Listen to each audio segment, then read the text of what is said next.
U.S. Defense Secretary Pete Hegseth has announced it is now mandatory for all service members aged 30 and older to test their testosterone levels every single year. Younger service members have the option to get tested. Yeah, Hegseth said he authorized this to ensure service members have the right testosterone levels to operate at their, quote, absolute best. Joining us to talk about this is 9 News medical expert Dr. Payal Kohli. First off, let's talk a little bit about this new requirement, and let's begin with the basics. What is testosterone? How do you test for it? And what exactly is happening here? So both men and women have testosterone. Men obviously have more testosterone than women. It's made by the testicles. And during the course of a day, Evan, your testosterone levels go up and down. So they increase in the morning, they kind of drop down to their lowest in the late afternoon, and then they can kind of stabilize out at night while you're sleeping, because you're really making and releasing a lot of testosterone during your sleep.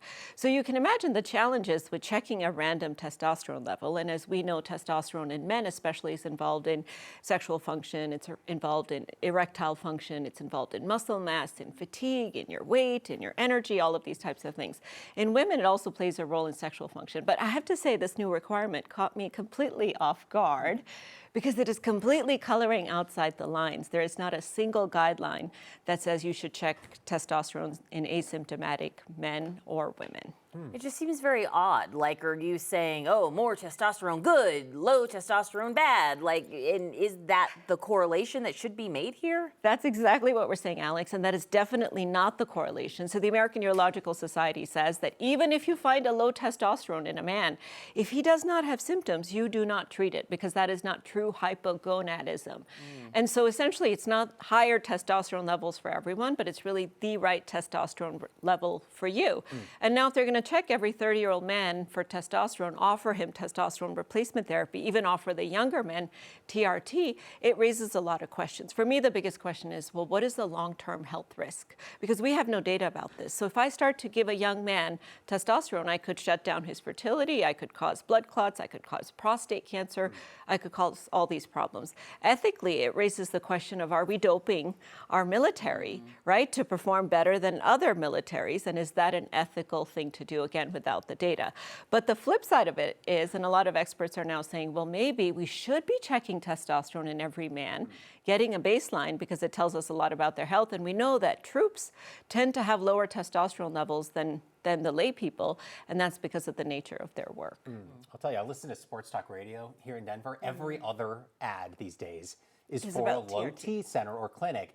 I'm curious, from the medical side of things, how big of a deal this is to you, and should men be checking things like this? So I, as a cardiologist, am alarmed with all the low T centers, because we have raised a lot of concerns about cardiac risks, especially with testosterone supplementation. Now, there's some newer data that says it may be safe to use for a short period of time, just like we talk about HRT in women, if there's an appropriate indication.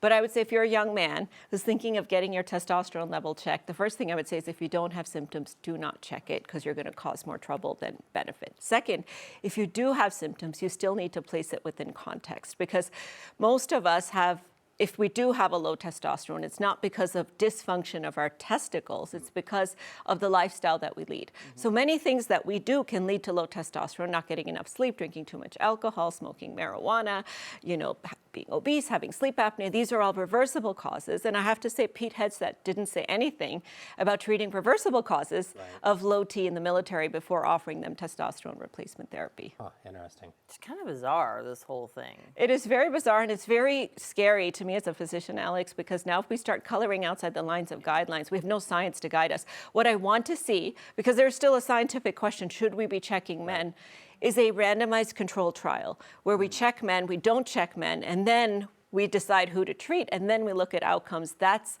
science driving policy, rather than testosterone replacement therapy is good for all. Everybody in the military should get it. Yeah, interesting. Dr. Kohli, thank you.